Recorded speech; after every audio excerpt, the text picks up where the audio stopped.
La même chose que Marie. Bon, tout va bien alors. Tout va bien. Bon, on continue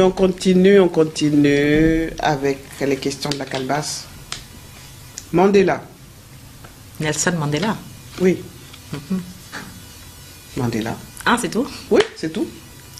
Qu'est-ce qui vous inspire, ce monsieur qui a donné tant d'amour à son pays, au point de faire 10 000 jours de captivité, au point de, quand il sort de prison, de dire à ceux qui l'ont réduit à rien du tout, parce qu'il tout simplement il était noir et parce qu'il défendait les droits civiques, les droits de son peuple.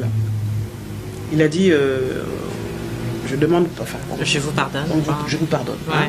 Je pense même que le système vérité-réconciliation, c'est lui qui l'a mis en place, hein. Enfin, je pense. Pas forcément, mais en tout cas, c'est la première fois qu'on a vu, dans un pays déchiré, en proie à une ségrégation.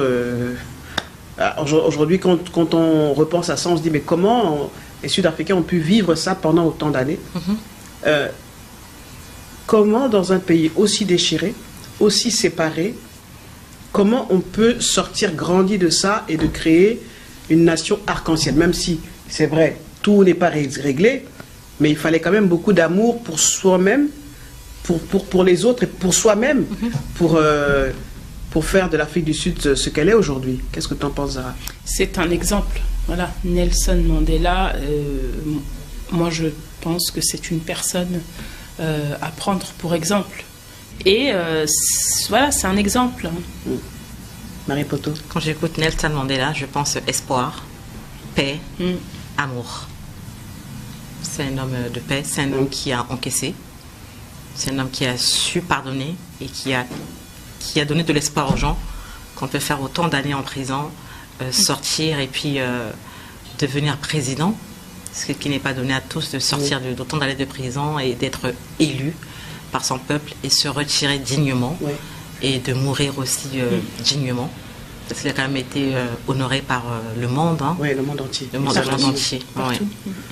Moi, quand je pense à Mandela, je vois d'abord son sourire, irrésistible. Et puis derrière ce sourire, quelqu'un de stratège en fait. C'est qu'il n'a pas tendu la main comme ça. Non, il y a quand même eu des négociations. C'est quelqu'un qui avait beaucoup de caractère. Et puis aussi beaucoup de fragilité. C'est un président qui a annoncé, il a eu beaucoup de pertes dans sa vie déjà. Il sort de prison, enfin quand il est en prison, sa femme, il apprend qu'elle... voilà, on sait un peu ce qui s'est passé pour Winnie Mandela. Et puis il se marie avec une autre femme. Ça a été un déchirement en tant qu'homme. Et puis en tant que père, il a annoncé qu'un de ses fils était atteint du VIH-Sida.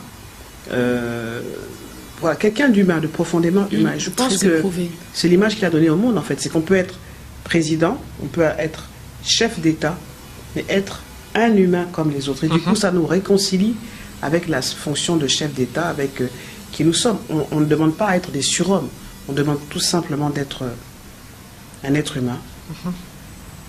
Oui, il nous apprend aussi à pardonner à nos oppresseurs. Oui.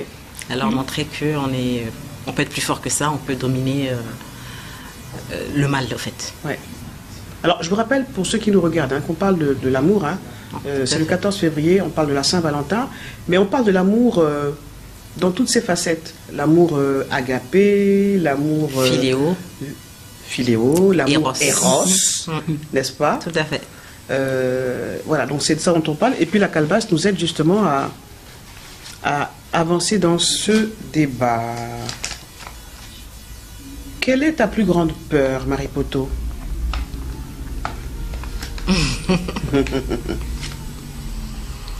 Quelle est votre plus grande peur? Actuelle, avant?